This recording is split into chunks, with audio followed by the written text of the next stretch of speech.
ఈ BJP party 10 ఏళ్ల నుంచి అధికారంలో ఉంది. దయచేసి మా ఆడబిడ్డలకు మా యువకులకు చేవెళ్ల నియోజకవర్గంలో ఉన్న మేధావులకు నేను దండం పెట్టి చెప్తా ఉన్నా.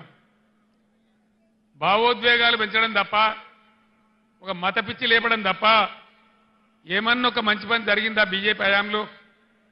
ఏ వర్గానికన్నా, ఏ పేదలకన్నా పెట్రోల్ ధర అయింది, డీజిల్ ధర అయింది. ఇలా ఏం జరుగుతూ ఉంది దేశంలో? మా పార్టీలో జైలు పోతావా లేకపోతే జైలుకు పోతావా? అయితే మోడీ తప్పితే ఈడీ. ఇదేనా బీజేపీ? ఇదేనా రాజకీయం? ఇదేనా దేశాన్ని ముందుకు తీసుకుపోయే పద్ధతి? ఇదేనా ప్రజాస్వామ్యాన్ని ఎక్కడికక్కడ పాతరేసే పద్ధతి? దయచేసి ఆలోచన చెయ్యాలి. గుడ్డిగా అలవోకగా ఓటేయద్దు. గుడ్డిగా ఓటేస్తే చాలా ఇబ్బందులు అవుతాయి. బీజేపీ చరిత్ర మీరు చూడలేదా? ఒక్క మాట దయచేసి బాగా ఆలోచన చేయాలి. నేను మీ అందరినీ చేతులెత్తి దండం పెడతా ఉన్నా. ఈ బీజేపీ ప్రభుత్వం గత 10 ఏళ్లలో దేశంలో 157 మెడికల్ కాలేజీలు మంజూరు చేసింది.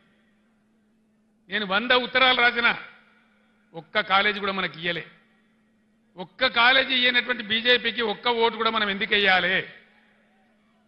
కేంద్రంలో ఉన్న చట్టం ప్రకారం దేశంలో ఎన్ని జిల్లాలుంటే ప్రతి జిల్లాకు ఒక నవోదయ పాఠశాల పెట్టాలి. మన దగ్గర మనం 10 నుంచి 33 జిల్లాలు చేసుకున్నాం. అంటే 23 కొత్త నవోదయ పాఠశాలలు రావాలి. అవి వస్తే బీసీ పిల్లలకు, ఎస్సీ పిల్లలకు, దళితులకు అందరికీ కూడా దానిలో అవకాశాలు దొరుకుతాయి. 150 ఉత్తరాలు రాసిన నేను, 50 సార్లు స్వయంగా అడిగిన మోడీని. కానీ ఒక్క నవోదయ పాఠశాల కూడా ఇయ్యలే. చట్టాన్ని ఉల్లంఘించి ఒక్క మెడికల్ కాలేజీ ఇవ్వని, ఒక్క నవోదయ పాఠశాల ఇవ్వని ఈ బీజేపీకి మనం ఎందుకు ఓటేయాలి?